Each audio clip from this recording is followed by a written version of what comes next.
Where's the kaboom? There was supposed to be an earth-shattering kaboom.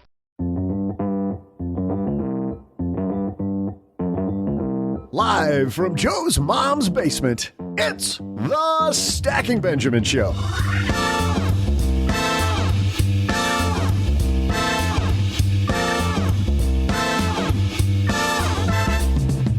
I'm Joe's mom's neighbor, Doug, and on today's show, we welcome the guy who's poised to buy Twitter. Truth be told, we reached out to Elon, but all we got was a bot. So we're running with a special episode hosted by two guys you have to listen to 3 times a week.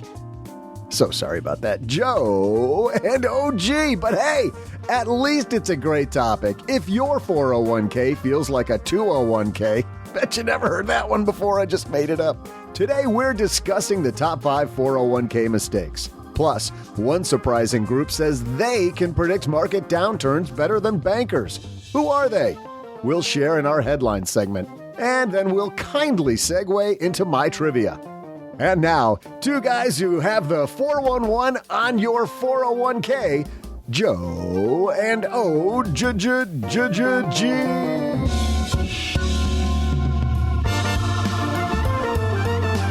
Well, hey there, Stackers. Welcome to the midway point of your work week. I'm Joe Saul-Sehy. Let me be the first one to welcome you to Wednesday. We're so happy that you made it halfway through. And you know what? Good news. It's all downhill from here. And for about the next hour, you get to hang out with me and this dude across the card table from me, Mr. OG. How are you, man? Sorry, I got to slide over a little bit, get a little cozy. What's happening? That's weird. And I feel bad, too, because it's my fault. We had like a rain delay this morning. Generally, you know, when there's a baseball game and it rains a little bit. Yes. Sitting in hotel room du jour doing this thing and realized that I didn't have enough space for us to record today. So if we were actually going to do this, we had to clear some space. But people might not know who I am, OG, but I did stay in a Holiday Inn. So you're ready to rock and roll. How old is that ad campaign? Are you? Oh. What's that? The Holiday Inn? The Holiday Inn one. Like, it's been a long time since they've used that reference. I just realized. Maybe, 5-6 years, Doug? At least. But it seems like everybody still gets it. Yeah. Unlike most of your jokes. It's like Kleenex. People easy. Well, no joking around today. How about that, huh? Ninja with the segue. We've got a great show. We're talking about... The lighting at your hotel room is amazing, too, I can tell. You're like this dark, shadowy, mystic character from the abyss. I'm pretty much a dark, shadowy figure. People think of me. Why would anybody need mood lighting at a hotel? I don't get it. Alone, talking about 401ks. Don't you set down the mood lighting whenever you're talking about 401ks? Just put on a little Barry White, get out the prospectus, cuddle up with that thing. What a fantastic night. I think we've already established my chosen romance music is Barry Manilow. We did, yeah. Hey, coming up, how to set up your 401k so it doesn't stink. We're going to save you from some potential problems. I think this will be an episode that you might want to share with some friends as well, because I've seen so many 401ks that could use some work. But before that, a headline that I think you'll probably also be talking about around the virtual water cooler in your next Zoom call. So let's get the party started. But first... Well, there's nothing that relieves stress more when you have had a long day, you are completely fried, and you're thinking to yourself, maybe I'll just go out to dinner. But then you think about all those calories, all that money out of your wallet, and then you realize that you can eat healthy because you found Factor. Factor is ready in 2 minutes. Factor shops, preps, cooks, and delivers straight to your door, so you have more time for everything you love this spring, and you don't have to worry about eating healthy and going outside your budget because you've got the food sitting there in the fridge that you had pre-planned. What is Factor? Well, Factor has meals built around your goals, whether that's weight loss, overall nutrition, more protein, or GLP-1 support for strength and workout recovery. Check out Factor's Muscle Pro collection. Every meal's crafted with functional ingredients, lean proteins, colorful veggies, whole foods, and healthy fats. Factor bans 175 plus ingredients, no artificial colors or sweeteners, no high fructose corn syrup, no refined seed oils, just nutrient-dense foods. It's fresh, never frozen, over 100 rotating weekly meals, including globally inspired flavors like Mediterranean and Asian. So there's always something new to look forward to. I use Factor. I think you're going to love it too. Head to factormeals.com/SB50off, stackers, and use code SB50off, and you're going to get 50% off and free daily greens per box with new subscriptions only while supplies last until 9/27/2026. Well, running a small business, as you may know, like I do, it is super fun, but it can also be very tough. And when it's time to get a loan, it can feel impossible to find the lender that you actually trust. Big banks say no. The internet, well, that's full of sketchy offers with sky-high rates and fine print you can barely read. Whether you need help covering payroll, managing cash flow, or investing in growth, you deserve better. And that's why I recommend the small business marketplace Fundera, which is powered by NerdWallet. It's a free, easy-to-use platform. It lets you compare real financing offers from trusted lenders, and it's all in one place. And what I like is that you don't need perfect credit to get started. There's no spam. There's no bait and switch. Just personalized options that fit your business needs. Nothing I like better than a place that treats me the way that they would want to be treated. Using Fundera is a super way to quickly compare options and make your best funding move the way any great business owner would. Here's the best part, though. For a limited time, when you visit nerdwallet.com/SB and fill out the no obligation form, you're going to get VIP treatment and talk with a real person who knows all the ins and outs of small business lending. And you can tell them specifically what you're looking for.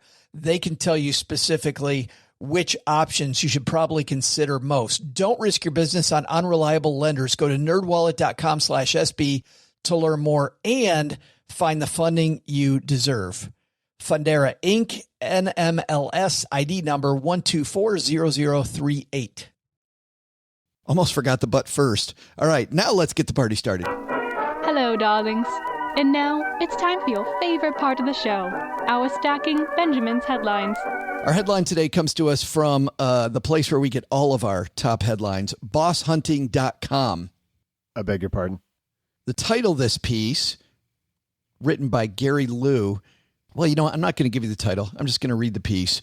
Remember that canary in the coal mine scene from The Big Short? You know, the one where Steve Carell's Mark Baum realizes the global economy was approaching a historic decline? Sure. Do you remember where they were at when he had coal mine? When he had that? No, remember they were in a strip Dangling club. from the preposition at the end of your question? They were in a strip club. Well, as it turns out, this piece writes, that scene steeped in an alarming amount of reality, so much so that your everyday stripper can predict markets better than most finance professionals, at least according to a certain netizen. Been saying that for years. Mrs. OG is like, I don't care. It's not market research. Like, it is. This is a work expense, dang it. This, by the way, woman who says that she can predict markets better than bankers can, goes by the name on Twitter, Reverse Cowgirl 6. Oh, boy. Okay. Okay. Getting a little hot in here. That almost got coffee everywhere. Good night. I'm just reading the piece. Don't shoot the messenger. I'm reading the piece. Who recently instigated a viral Twitter thread on the subject. The strip club is sadly a leading indicator, and I can promise y'all we're in a recession. The piece continues, the Oracle of Orgasm City, or Horacle, as she playfully dubs herself. I'm just reading the piece. Then added how stock alerts are routinely used to decide whether it's worth going to work, and how a strip club is more of an operative tool for business rather than just a, quote, sin. She said, we always have to be aware of fluctuations in the market and how upper-class white men are behaving and spending their money. Okay, I don't know about upper class. She talks about, right. Good point. A lot of upper-class guys I know headed that way. Oh, I was going to go to the Hamptons, but instead... Right. Exactly. Let's go to the landing strip. I thought I'd go out by the airport. Yeah. Right. In reference, Got a big business meeting next to the airport. in reference to the 2001 Enron scandal, she revealed that strip clubs were where energy salesmen brought their clients and recruiters, their, quote, prospective finance bros, due to how, quote, deeply integrated adult entertainment was within the business world. She said, one day I'll write about how Enron shaped Houston's strip club culture in terms of zoning laws, normalization, which will generally be me coming full circle since we emigrated to the U.S. for my dad jobs at Enron. She talks about how, and I think she does actually make a good point, which is why I wanted to bring this up, OG, which is that there are some leading indicators. I'm obviously joking somewhat about this industry, but there's no doubt in my mind that fewer of these finance bros head to the strip club when money's not pouring in, right? Yeah, sure. Absolutely. And I mean, you can look at lots of different things. I mean, it could be if a hedge fund hasn't figured out this algorithm yet, I'm sure somebody can work on it. The number of house listings that have a price decrease on Zillow after they're listed. Yeah. Right. Like the last 5 years, house gets listed. I don't know about you guys, but there's some areas that I pay attention to and I have them marked on Zillow, like when a house in our neighborhood and that sort of thing. So it's like, oh, the Sonhuzits are selling their house. Oh, and it's sold. Like, whoa, holy cow. And now it's like, hey, that lake that we like, there's some houses available and there's a reduction and there's another reduction in price. You can use that as a tool too. Used car sales, new car sales, those are all different areas, basically discretionary income, right? It's like, where are you going to pull back from if you feel personally that things aren't headed in the right direction? And the first place I'd pull back from is 100% the strip clubs. But the second place, I think I already pulled back from the strip club. Yeah. Again, I've lobbied repeatedly. I am not allowed to have a girlfriend. I've asked. Did you submit your request in triplicate? I did. And as today is my 20th anniversary, it's doubly stamped no, unapproved. Denied. Reject. The business meetings that I think I should have at strip. I'm kidding. I don't know. I can barely keep one woman happy. How the am I going to keep two? That's right. I graduated from strip clubs the second that my friend stopped getting married. I'm like, no, let's not do the bachelor party strip. Please, no, let's not. Right. No, pass. Doug, though, you ever think about getting into the adult industry? Joe, being me is the most adult business. You should try it sometime. It's pretty great out here where you can just live your life and people don't need dad jokes or travel stories. It's like what real adults do, Joe. So I'm in the adult business. He's the adult in the room. OG, we've got one. Seriously though, I used to be a stripper. I did it. Oh, for a long time. I mean, all the wallpaper and the walls, I was really good at it. Oh boy. I'd get down low, could reach up high. I was good at being a stripper. No dad jokes, huh? Got to wear the great outfits. Don't need any dad jokes, and we go right to the strip and paint joke. It's a highbrow humor. Look at the pivot right there. But on that note, what was interesting, OG, when I was a planner, I had a couple clients that were veterinarians.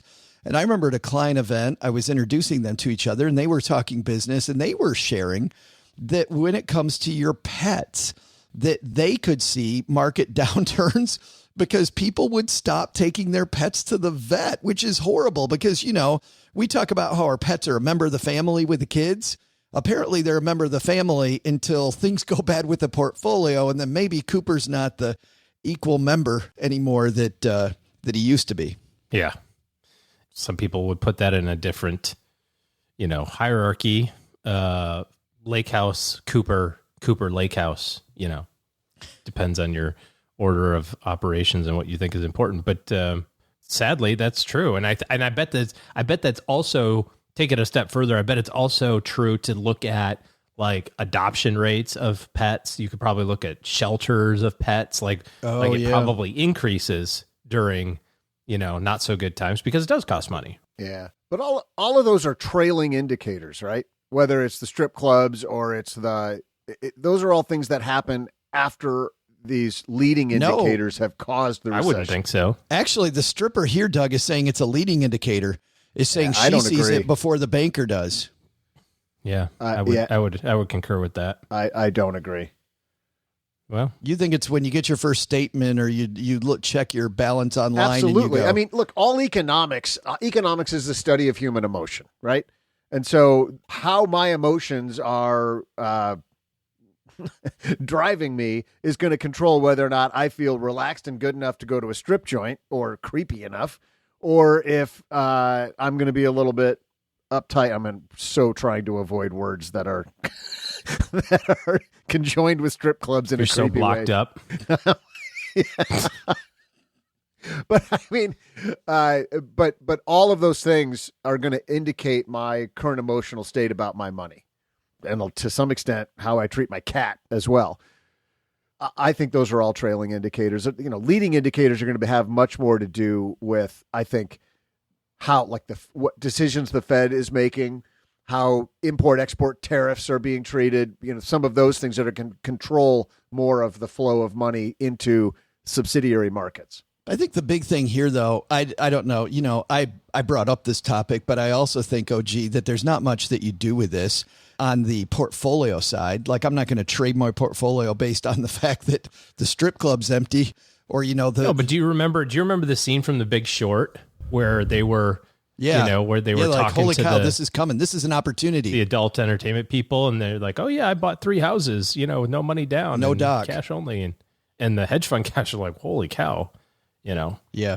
they used it. I mean, I don't know if that was true to real life or if it was just some sensationalized thing they put in the movie. But. And I'm not trying to say that it's worthless information. Trailing indicators definitely serve a purpose, and if we haven't caught or realized some leading indicators, which oftentimes get missed, as in 2007, then absolutely, if you spot it on a trailing indicator, use it. And I would think that from that perspective, it is good. Well, I'm glad you said that this isn't worthless, Doug, because I don't think it is, but I do think, guys, that the way to handle this is if I'm a veterinarian or if I'm a stripper or if I'm in one of these cyclical industries, OG, I might get a little more worried about my job at certain times because I'm paying attention to what's going on in the economy.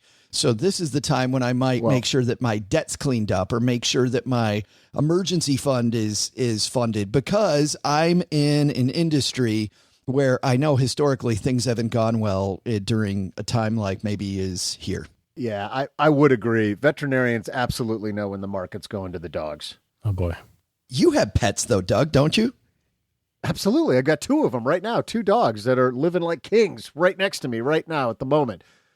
I mean, they say that I'm the master, or, people say, if you're the master of your pets, but with my dogs, I'm only a little bit in charge because they let you. They let you be the master. A Wednesday afternoon when they need to be fed. That's like me with a cat. It's like, hey, buddy, time to do my bidding. Come on. Yeah. And cats give you that look. Like the cats have that ability to look at you and right away you're subservient. Exactly. I'm thinking about like side hustle becoming a beekeeper, by the way. You know these people that get into beekeeping? Yeah, crazy people. I feel like you're trying to set up this joke and it's just going to fail miserably. But go ahead. Why do you think I'm setting up a these joke? guys get into beekeeping? They get into it so they don't get stung by the economy. Let me get in the right headspace to give you a condescending laugh. Go ahead. So I went to No, buy... Joe, we don't hear about the people that get into beekeeping. Why don't you tell us about it? How beekeepers were they? So I went to buy my first set of bees. I knew it. And I told the guy that I wanted 12, and he gave me 13. And I said, dude, you gave me one too many. He goes, no, that's a freebie. Oh, my God. Oh, you're killing me. You're just killing me. Coming up next, 401ks. What are some of the biggest mistakes OG and I see people make with their 401ks? Stick around because we're about to dive into that. But before that, maybe Doug can save this segment by pivoting into some trivia. There's nothing that can save this segment. We've lost all of the listeners. There are 3 people that are about to listen to my trivia question. For you 3, hey there, you 3 stackers. I'm Joe's mom's neighbor, Doug. Since today, we're talking about cool things named with numbers, like the 401k and 403b. I'd like to talk about my favorites. There's a 500 SL, an A4, an F-150, like cars. In fact, on this day in 1924, a popular automotive company made their 10 millionth vehicle. So my question is, which company was it? I'll be back with the answer after I go crank start this Model T.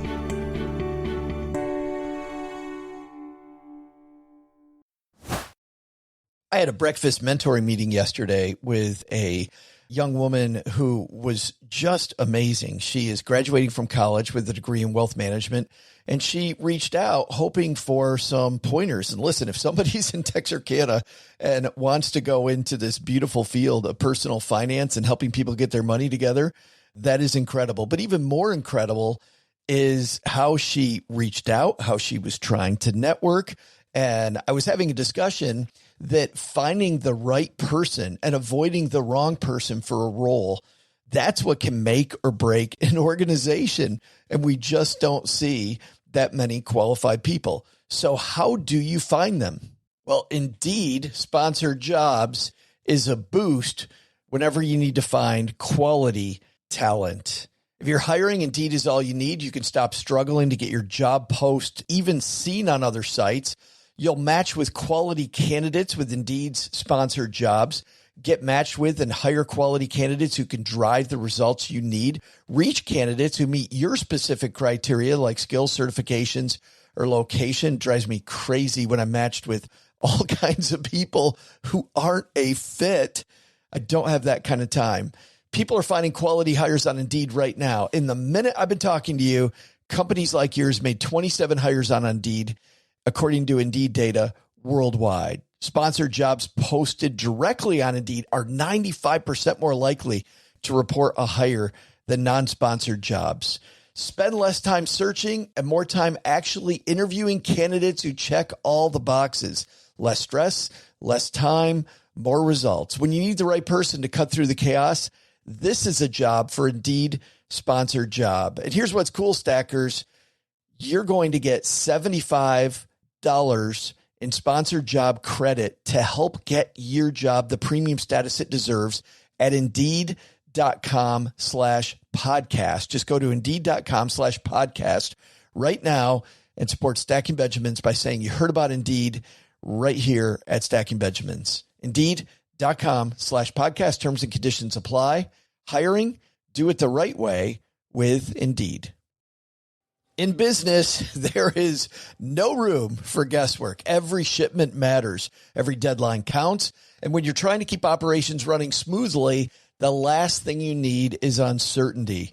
That's why reliability is at the core of USPS Ground Advantage. From the moment your package is first scanned in, it moves through a secure nationwide network, aiding in a timely and accurate delivery. You get near real-time tracking so you can keep up with your shipments. And with affordable upfront pricing, there are no hidden fees or surprise surcharges to throw off your cost sheets.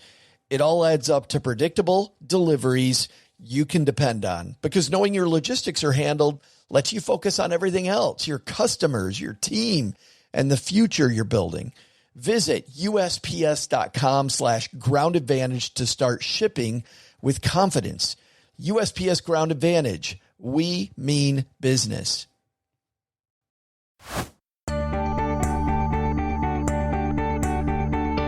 Hey there, Stackers. I'm the guy who points at old cars on the highway as if everyone I'm riding with hasn't already seen it. Joe's mom's neighbor, Doug. I'm sure our Gen Z listeners said Tesla and Gen Xers said DeLorean, but when we look back at who was making cars, at least 10 million of them 100 years ago, there's only one company we could be talking about. This company made $136 billion in 2021 and has now sold more than 350 million cars since they began. So which company made their 10 millionth vehicle in 1924? Ford. And now, to help you drive on the road to a better life, Joe and OG. Some Motor City trivia. Meep, meep. A little Ford motor. Not Roadrunner trivia. What was that? Meep, meep, meep. What is that? Meep, meep. I don't think Detroit wants to be known as the city that goes meep, meep. I think I think they want it to be more boom, boom, boom, boom, boom. Imported from Detroit. Broom, broom. There you go. Yeah. Meep, meep. All right, everybody, get out your 401k statements because it's time for us to dive into OG and I's latest top 5, which is what are some top 5 problems people have with their 401k. And in some ways, OG, this was difficult because I realized as I was putting together my top 5 that I generally see the same 3 mistakes over and over and over. So actually coming up with 5 was far more difficult than I thought, even though this is a place where people over and over again seem to make a lot of mistakes. I always struggle with creating a top 5 list because when you say top 5, I think of 4 immediately and then can't get the 5th one. If you said create a top 10 list, I'd have 8 immediately and then like 2 that I couldn't come up with. So it's like I can't even trick myself. I try like, I'll do the top 6. The top 5 last piece of pizza syndrome, you know? You all of a sudden get full and there's one piece of pizza left. Of course, Doug always has a can-do attitude with the last piece of pizza. I don't think he's ever suffered from that. Oh, look, every pizza is a personal pizza if you have the right mindset. If you have the right attitude. I've got a friend gave me a refrigerator magnet, Doug, that says corks are for quitters. Exactly. You internalize that, don't you? It's the equivalent, yes. All right, let's dive into 401ks and see what the issues are. We're going to do these David Letterman style, so we're going to go from what we see as the least egregious mistakes to the most. So let's dive in. Mr. Dude from the UK announcer man, kick this off. Number 5. OG, how are we starting this? You going first? I going first? You go first this time. Yeah, my number 5, and I see this especially in the early days of people with their 401k, is that they're way too conservative with their investment choices. You know, when you first set up these investments, Nick Bajuli said this very succinctly when he was on our show about a month ago. He said that in the early days, it's much less about your asset allocation and much more about you putting money in, right? And so we get really conservative because we're afraid we're going to lose a few dollars. Well, in the early days, we want that volatility to work for us. And I think the only way to do that is to set a very aggressive allocation. I mean, we can't get at this money until we're in retirement anyway. And if I'm early on in my career, why not pick some of the most aggressive stuff so I might make a couple extra dollars and let it go? And the time to really, by the way, and I think I agree with Nick on this, the time to really get serious about your asset allocation, about how you diversify your investments, are when you find that those swings matter more than the money you're putting in. When you get to that point where the money you're putting in feels like a drop in the bucket and those up and down swings are a lot, well, now it's time, I think, for you to make sure you're well diversified. Yeah, that's a good way to think about that. I hadn't really quantified exactly, to your point, when does the asset allocation matter most? I suppose if your portfolio is swinging 20 grand a year in market performance and you're adding 20 grand a year of contributions, you know, it's kind of a 50-50 trade, but all of a sudden you're putting 20 grand in, but your portfolio went down 100 grand this year, or up 100 grand. That really can matter. So yeah, I like that one. Okay, good. Mine's kind of an easy one. I made a list. I don't know if I'm going to do it in the order that I made it. Not making sure your beneficiary is right. Oh, I didn't even get that one. What a great one. See, there's one. Thank you, everybody. Thank you. I'd like to thank the audience. Thank my fans. How many people have an ex-spouse as a beneficiary of their 401k? I haven't seen the ultimate catastrophe with that, which is when someone passes away and it's still listed as the ex-spouse or something like that. But I do see a number of people who have mom and dad. That's kind of a more common one. We work with a lot of people who are kind of 30 to 50. They started their 401k when they were 22. Without a spouse or without a significant other, and it's their brother and mom or something like that. And then you say, well, you know, you've been married 5 years. Do you want to take a peek at this? And it's like, oh, it's right. I was like, oh, well, humor me. Pull it up on your computer. You know, who's Nancy? I'm like, I hope I'm not getting anybody in trouble, but who's Nancy? You know, I was like, oh, that's my mom. It's like, okay, well, you're going to be in trouble anyway. And see, here's the thing with that. If the beneficiary is incorrect, and I don't even mean that, it may be incorrect because you change your mind. You might have it be 50-50 to your kids, and you say, well, you know, one of my kids is a world-renowned heart surgeon. They don't need half of my $200,000 401k. Like, I need to give all that money to my other kid, or, you know, whatever. Like, you can make those changes. The hard part is saying, when people say, well, you know, mom would do the right thing. There's no way to get the money from mom to the right person without having lots and lots of problems. Right. Your gift exclusion every year is how much money can she give and not have to put it on her taxes? It's 16 grand, but the taxes are due. you got gift issues. It's not just as simple as like, you know what, Bill made a mistake. He really meant this to go to Tina. So here you go. It's like, no, there's no form for that to say like I effed up, or, my ex-husband effed up, didn't really want it to go to me. I'm going to give it to his kids. You know what I mean? Like that's just not a thing. So the other thing with beneficiaries is that, believe it or not, this is going to be hard to believe, but 401k companies sometimes misplace those forms that you send in, or their systems crash and they reset to, you'll say, no, I did this last year. I don't have to check it this year. Yes, you do. You have to check it. Check it every year. Make sure it's the way that you want it, because sometimes they lose them. Sometimes they misplace them. Sometimes you put the wrong thing in. Sometimes you don't hit submit the way that you think. So beneficiaries. I remember giving a financial planning speech recently, OG, where somebody was telling me that a friend of theirs actually did pass away and they had their brother as beneficiary instead of their two kids. And here's the deal. These two siblings have fallen out. She and her brother, before she passed away, had a falling out. They were not close. And he did not like his niece and nephew. Even if he could give them both $16,000 a year forever and do the right thing, he was not really inclined to do so. And it ended up being, to your point, just a huge mess. And because the document... Big family issue. Yeah, well, the document supersedes the will. The kids tried to say, well, no, in mom's will, it said that we get the stuff. And obviously the first lawyer they showed it to said, it doesn't matter what the will said. This document is exactly what it is. Beneficiaries are above everything else. That's right. Number 4. My number 4 is one that you and I have been talking about. Cutting in line. All right. Oh, I thought that I was going first this week. Oh, you're going first every time. Okay. Oh, yeah, cool. We're going back. No, after you. No, it's okay. No, age before beauty. Go ahead. I did. Did you know, Doug, that was coming? By the way, that line was coming.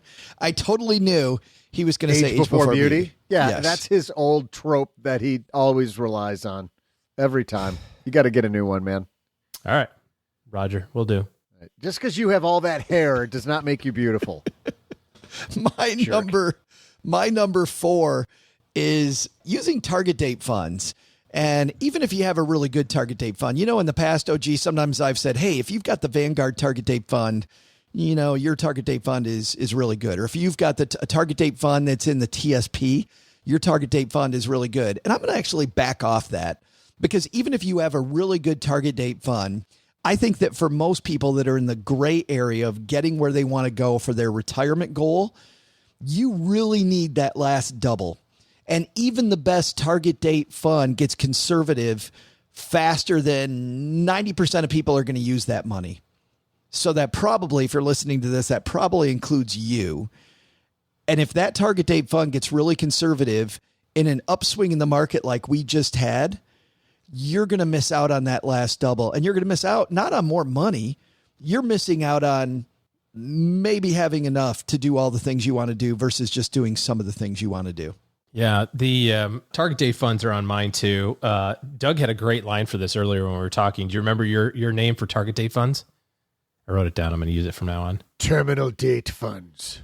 Terminal date funds. Yes. That's what I'm going to call them from now on. Perfect. That is great. That is perfect. Well, it really accurately describes this, right? It assumes in most companies, and then this is this fallacy that I think that people have is, my money needs to be conservative. As I get close to retirement, it's like, no, that's when it has to be the most opportunity. You have the most money right before you retire, right? Like that's the idea. Your assets are increasing so you can retire.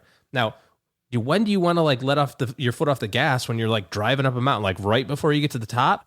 No, you got to keep going, and then you let off the gas. Sorry. I mean, meep. I don't know what the, I don't know which one to use.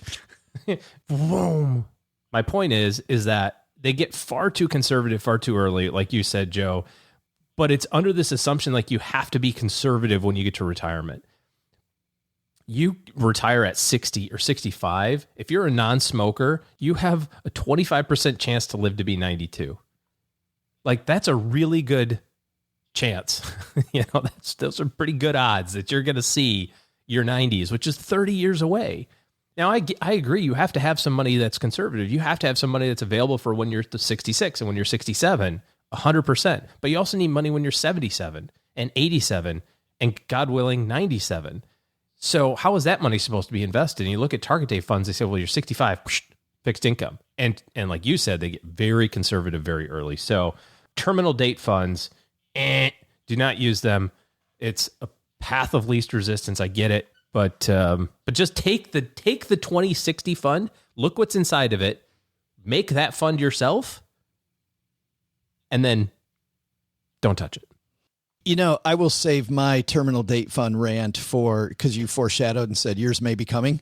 I'm going to save mine for that one because I have another issue with this too, but we can save that for later. What's your number 4? Multiple terminal date funds. That was it. I mean, I just... Oh, that was it? Yeah, I mean, because it was on my list, so we just use them at the same time. All right, deal. Then I'm going to go now, which is, I think the other fallacy that really frustrates me, OG, is really smart people listen to the show.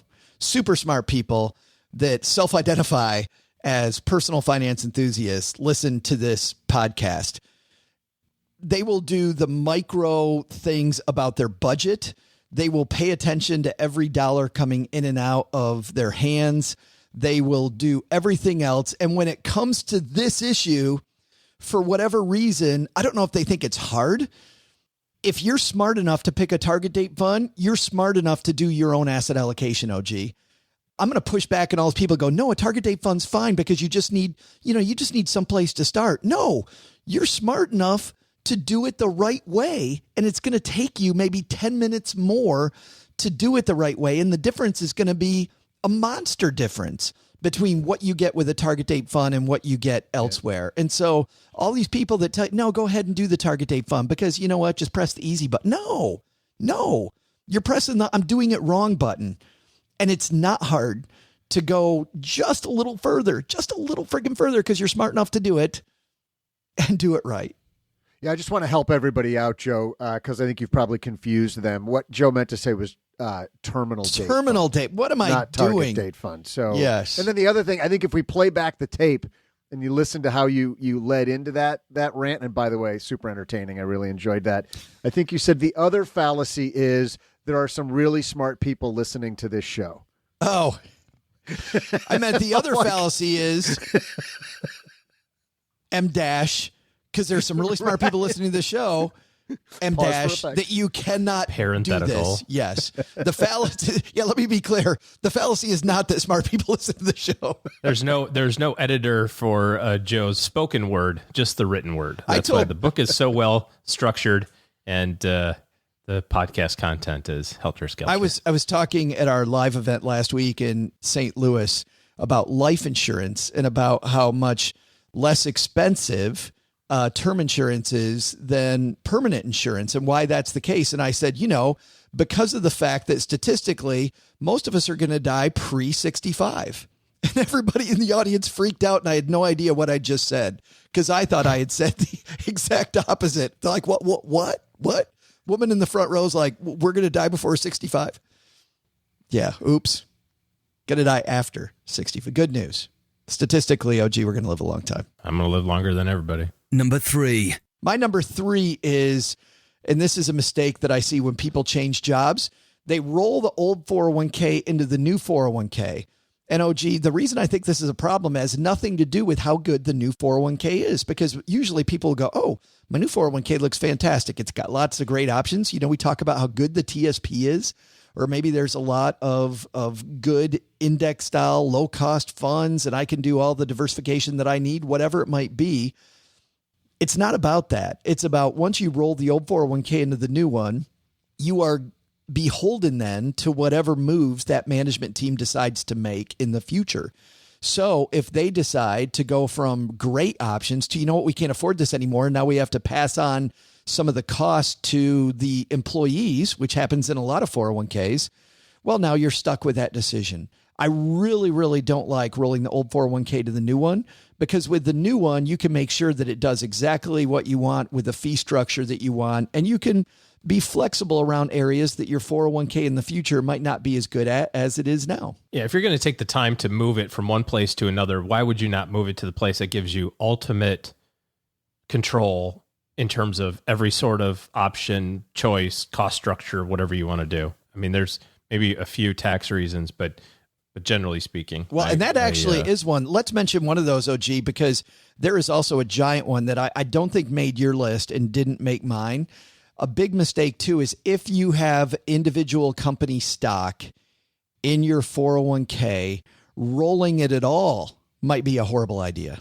Did not make my list. Didn't think about that one at all. So that would be number 6 on my list. But yeah, if you have company stock in your 401k, there's a unique tax benefit that company stock offers you if you treat it correctly upon your retirement or leaving of the company.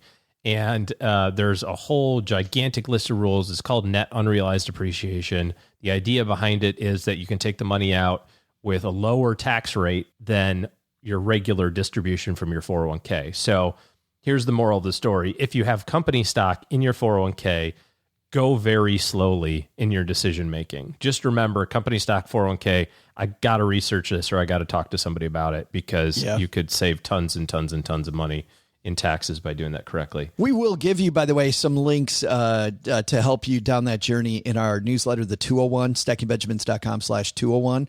Because it is, complicated beyond the scope. And even in the 201, I think we'll just be able to get you more started in the newsletter. Yeah, here's a link to a financial planner. Yeah. I mean, it's one of those things. It's like you really, anyway, yeah. But how many times have you seen people miss that? And by the way, I missed it until you said there's some tax reasons. And I went, whoa, here's a big one. What's your number 3? Oh, let's see here. What do we have? How's about not confirming your contribution amount with your pay stub?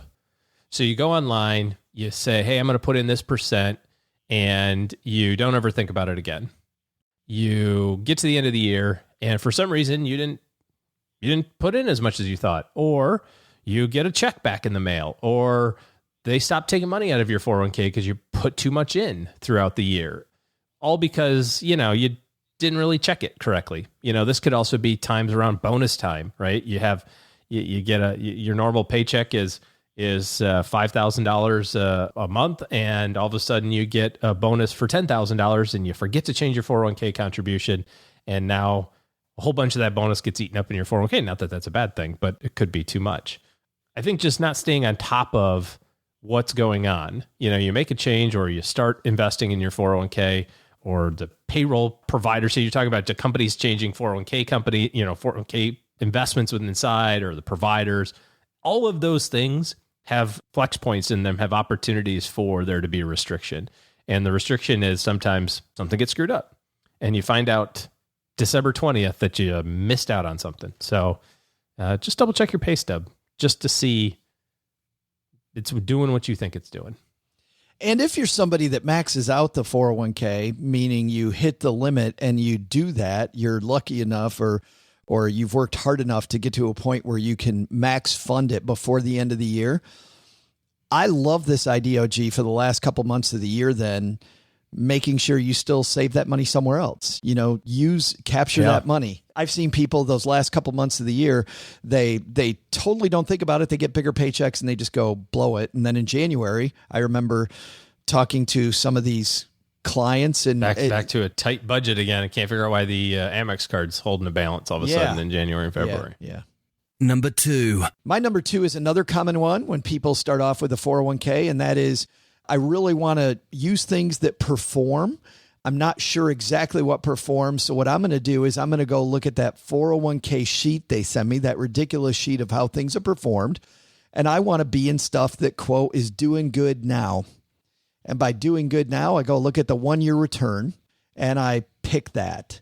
And I think we rail against this all the time, OG, but every year, every new investor makes this mistake. There's no other way to sort that list. That's the thing that's frustrating. When you go online and you say, what are my investment choices? And it says, here's the table of choices, right? They give you that. You can sort it alphabetically. That really doesn't do anything for you. But what does everybody sort by? You sort by 1-year return or 5-year return or 10-year return. And maybe all 3 of those. You go 1 year. Okay. 3, 5. Okay. Fine. Hey, this one's been in here 3 times. I've seen it. I'm going to go there. And if that's not the definition of buying high, I don't know what is. You know, I saw the statistic the other day from the January 1 of 2000 through the end of 2019. So that 20-year period, there were roughly 2,700 mutual funds in existence on January 1 of the year 2000, right? So 2,700 equity mutual funds. Of those 2,700 equity mutual funds, 40% of them made it to the end of 2019. Duh. 60% were absorbed, closed, transferred, whatever. So the opportunity that you have to like literally pick the winner in a 20-year time horizon is, 40%. And then of those, only 20% of those actually beat the market, which is a whole different thing, right? So you look at the people that beat that 5-year track record and you say, what's the likelihood of this persisting for the next 5 years? So I'm sorting your list by the best performers for this past 5 years. The likelihood of them performing better for the next 5 years or good for the next 5 years is also 1 in 5.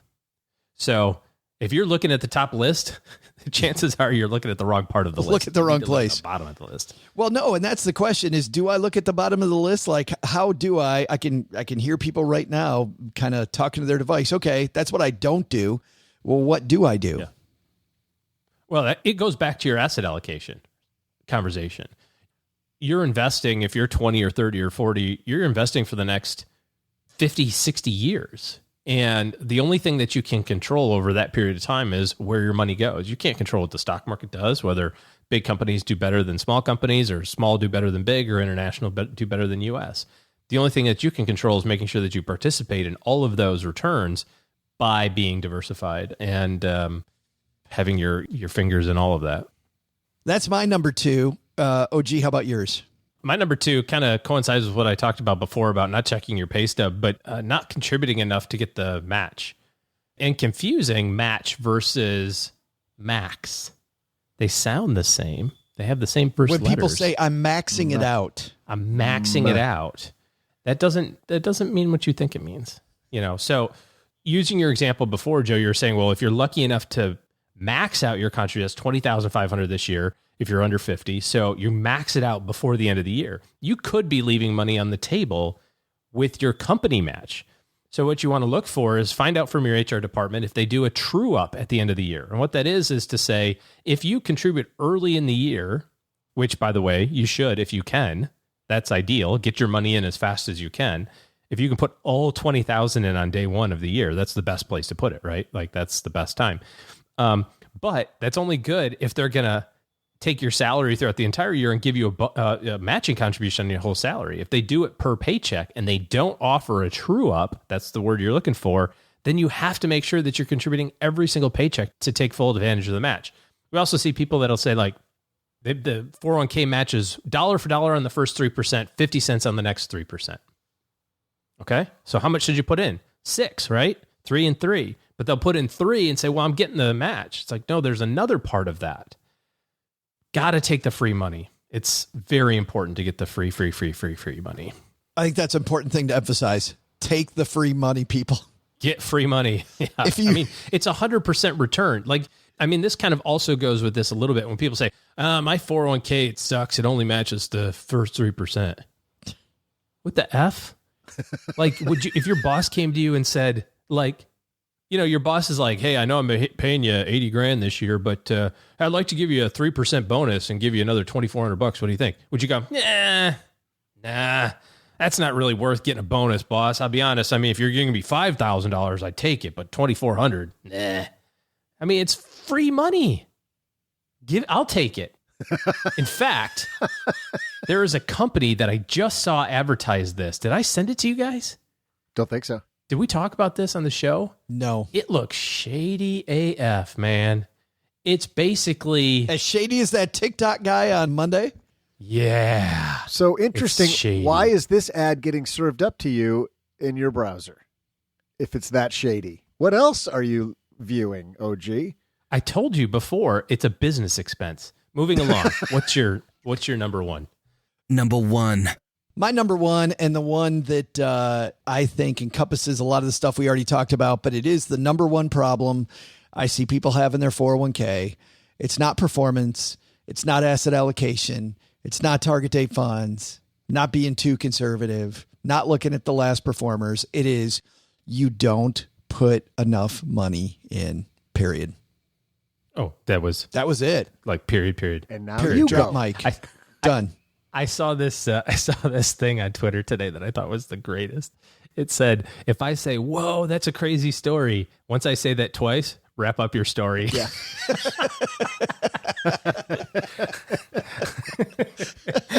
That's almost like Doug's unsubscribe comment. Unsubscribe.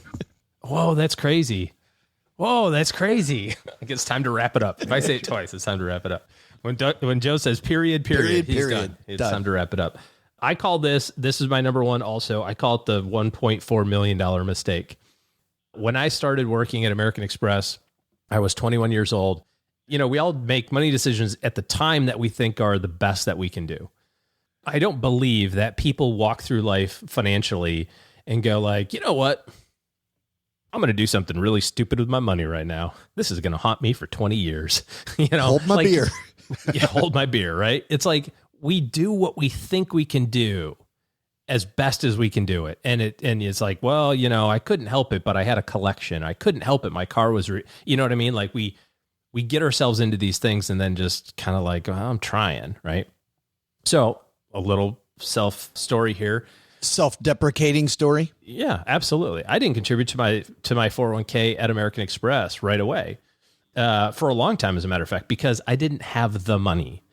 And the impact of that is so profound over a long period of time. I did the math and said, you know, when do most people start really getting serious about this? And it's usually in your mid-30s. That's when we see people come to us and say, you know what? I've either done a great job for the last 15 years that I've been working, and now I'm at that, you know, now I've got some complexity and I want to help, or I haven't done anything for 15 years. Now I don't have anything going on. Now I need help. Like that's kind of it's a merge point that I've seen in our business. So I use that as an example. And I said, I started working when I was 21, but let's say that you start when you're 22 and you don't contribute at all to your 401k until you're 35. So you miss out on those first 13 years. And all you're doing is putting $100 per paycheck in. So $200 a month and you get a $200 match. You would have contributed over that 13-year period about $31,000. Not an insignificant amount of money, but in the grand scheme of things, $100 a paycheck. And that's what really gets me when I look back on my life, early financial decision. I'm like, I didn't have $100. The hell was wrong with me? $100? I had $100. It's something. $100 is something, but you know, you go, $100? I didn't have $100. Okay. So I miss out on $100 per paycheck plus the company match. I missed out on about $115,000 worth of 401k balance by the time I was 35. If I didn't make another single contribution in my 401k from that moment forward, when I retire at 65, $1.4 million. That's the impact of missing out on the first 13 years of $100 per paycheck with a $100 match. It's $1.5 million decision. If you can do anything when you start working, if you're a student and you get a job, live like a freaking student for like, you know, you just got out of a dorm. You just got out of a house, frat house. You used to eat ramen noodles 5 minutes ago. It's okay to eat ramen noodles again. You know, you get your first job and you go from making nothing to 50 grand or 70 grand. And I'm hearing stories of kids making 100 grand. For the love of God, live on 80 of it. You get a $60,000 job, live on 40. Figure it out. Like you can do it. You just did it. You were living on nothing 5 seconds ago. You can make it work. Get a roommate, do whatever you got to do. If you start that trajectory there where the first 20 grand goes to you, and that's an even more profound sum than what I was talking about in terms of $100. But if you can make it so the first 20 grand goes to you in your 401k, it is profound the amount of money that you'll have when you're 40. And all you have to do is just start on the right step. You can still increase your lifestyle from that point forward. Just do it from, 20 grand less than whatever that salary offer is. And it will change your family tree just by doing that. It's so hard to add it back later. Yeah. When you're like, well, I'll just wait until, I make 80 grand. Like if I can make 100, then I'll save. No, you won't. You won't do it. Like you have to tear the Band-Aid off. Money expands into whatever you allow it to. If you make 150 grand a year, you will figure out a way to spend 150 grand a year if you want to hard enough. Just like if you want to learn how to save 20% of your income, you can save 20% of your income if you make 10 grand or if you make 100 grand or $1 million. It's all what you choose to focus on. By the way, it is more fun doing that on $1 million. I'm just going to poke in there.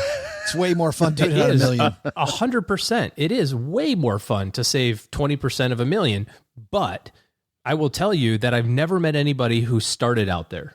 I've never met anybody who goes, all right, now that I make 400 grand a year, I'm ready to save. Right. The last 20 years, I haven't saved a penny, but now I'm ready to do it. It's like the myth of having more money in my pocket is going to create better savings habits is a myth. Doesn't happen. So you have to do it day one. If you've got kids, you got to teach them how to do it. If you're 25 and you're like, oh, shoot, I just missed it. I was supposed to start this 3 years ago. Start today. Just do it. Like you will figure out a way. And in 15 years from now, you won't remember the crappy apartment you lived in. Man, what a great top five. What did we miss? Or what does your top five look like? What are the top five things you think, money nerds? Head to our Facebook group, The Basement, stackingbenjamins.com/basement, or hit up OG, not the fake OG, on Twitter. Not the fake OG. Me, Average Joe Money on Twitter. Talk to us on social media. What's your top five mistakes you see people make with their 401k? Love to have a discussion around this topic. Speaking of discussions, as we wrap up today's show, I am off the road this week, OG, but I will be getting back on it again next week. On Tuesday, I will be in Longmont, Colorado at Mr. Money Mustache headquarters, workspace in Longmont. They're going to serve foamy beverages, I've been told, drinks and light hors d'oeuvres. So there is a $10 charge. We're having a little bit more of a formal event. Mr. 1500 Carl Jensen's going to do a really fun interview with me at Mr. Money Mustache headquarters. That's on Tuesday. On Wednesday, I will be in Denver. Looks like we have a nice group of Denverites coming out to meet with us there. And on Thursday, Salt Lake City, Friday, Phoenix. I know Salt Lake and Phoenix, you've been watching diligently to see where the heck we're going to be. Well, we finally have that sorted out. Go sign up, stackingbenjamins.com/stacked. And then things will come to a conclusion, sadly. I'll be in Las Vegas, in Summerlin, at the Barnes & Noble. Vegas. Yes, 1 p.m. And then I will be at the Bellagio Baccarat table. I will actually sadly be at the airport like 2 hours after the event's done, going home so I can sleep for about 15 days, I think. I know I promised a big party, OG, but I got to tell you, the same brain that said, hey, let's do 40 is the same one that said, hey, let's have a party at the end of this. And the one who's done 35 of these so far is like, yeah, might have overreached a little bit. So we'll have some fun, though. I can't wait to see you, Vegas. Hey, Joe, are you still giving out these shirts as a prize on the tour? The one I'm wearing right now? We are. We are. Doug, thank you for providing trivia questions in all the cities that you weren't able to make it to. But yes, the one way to get a Stacking Benjamins rock and roll swag tour shirt is by coming to the event. Brad might put them up for sale later. We haven't decided, but right now the only way to get those is to win one. stackingbenjamins.com/stacked to come join us in the last few cities. I think, Doug, it's worth flying to, right? To come hang out with us. You should probably fly into one of those cities. And Vegas? Yes, absolutely. Or if you can't afford the plane ticket, but you just want to see my rippling pecs in a Stacking Benjamin shirt, just make sure you watch the YouTube version of this episode. Because you got the Smedium on? I'm flexing right now. I'm glad earlier on when we were talking about the adult industry that Doug is like, I am the adult. Look at the flex now. There we go. And last, if you want to be adult with your money, if you want to do some adulting with your money, OG and his team are taking clients. And the way to interface with them is head to stackingbenjamins.com/OG. That's the link to their calendar. And you can see how you can think bigger about your financial goals from here on out. Maybe it's not just the 401k. Maybe it's you need to think bigger. stackingbenjamins.com/OG. All right, Doug, Take it from here, my friend. What should we have learned today? Sure thing, Joe. Here's what everybody should have learned. First, we're not going to judge you on what leading indicators are in your browser history or which trailing indicators show up on your Visa bill. Whether it's something spicy like the bond market or a gentleman's club near the airport, just pay attention to the economic signs all around you. Second, using a retirement plan at work, don't make the $1.4 million mistake. Save early and often. You'll figure out ways to afford the money, and your future will be happy you did it. But the big lesson? Turns out not all numbers are interchangeable. It's never a good idea to roll over your 401k into an F-150. This show is the property of SB Podcasts, LLC, copyright 2022, and is created by Joe Saul-Sehy. Our producer is Karen Repine. The show is written by the brilliant Paulette Perhatch with help from Joe, me, and Doc G from the Earn and Invest podcast. After you listen to our show, check out the 201 Deep Dives written by our website manager and blog editor, Brooke Miller. You'll find the 411 on all things money at the 201. Just go to stackingbenjamins.com/201. Once we bottle up all this goodness, we ship it to our engineer, the amazing Steve Stewart. Steve helps the rest of our team sound nearly as good as I do right now. Want to chat with friends about the show later? Mom's friend Gertrude is our social media coordinator and the room mother in our Facebook group called The Basement. So, say hello when you see us posting online. Here's a weird fact. Both she and Tina Eichenberg are never in the same room at the same time. To join all the basement fun with other stackers, type stackingbenjamins.com/basement. I'm Joe's mom's neighbor, Doug, and we'll see you next time back here at the Stacking Benjamin Show.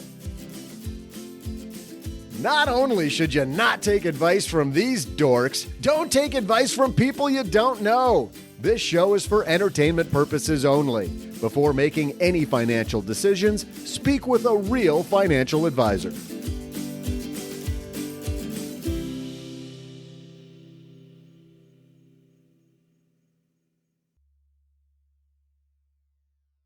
You're still here? The show ended. Go home.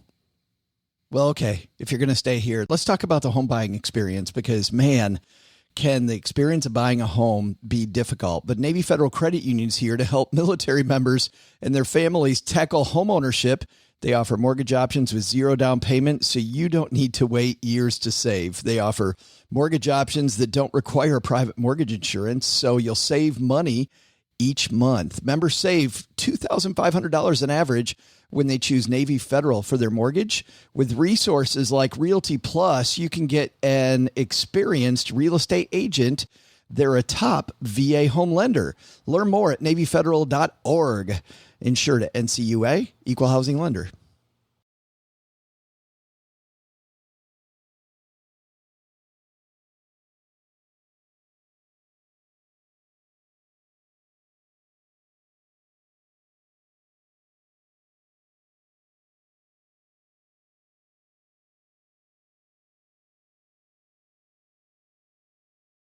I think there might have been another slime ball today. I think it's slime ball week on the after show.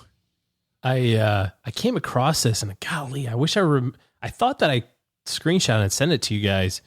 It's a company that is doing you a solid. They're looking out for you. You don't contribute enough to your 401k, we'll help you do it. That's nice. What? Sounds nice. Those sound like likable people. We're going to put money in your 401k so you don't have to. Nope. We are going to give you money to replace the money that you would put in your 401k. So you're not putting money in your 401k right now, Doug? Because I don't have one. You're right, you don't. Me and Joe do.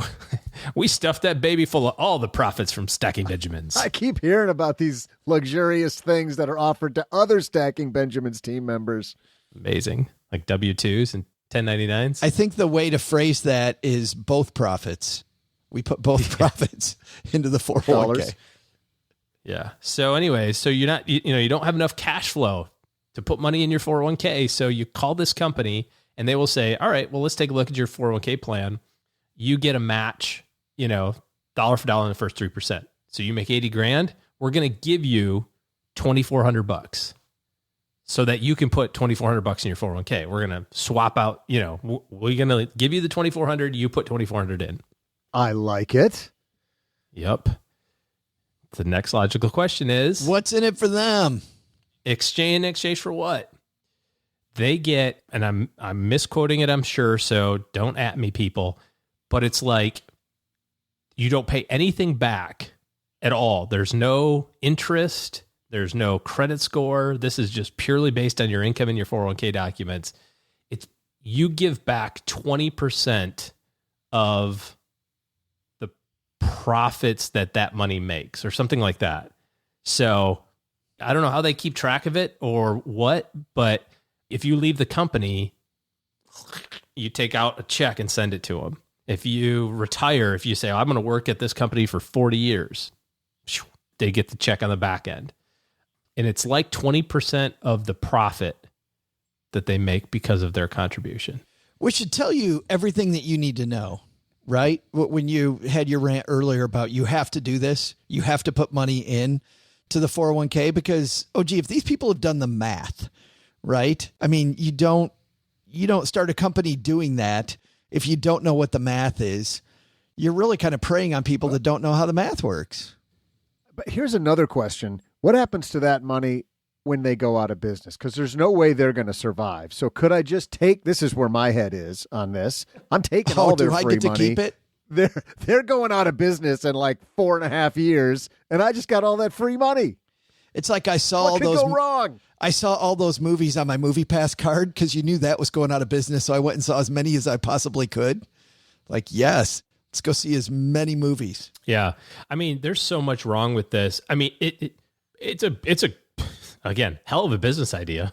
It's almost like selling life insurance like the guy on Monday. But you're right. If they're willing to give you basically a free loan with no interest in exchange for the back end of pay, like what does that tell you about like how lucrative this must be in their models?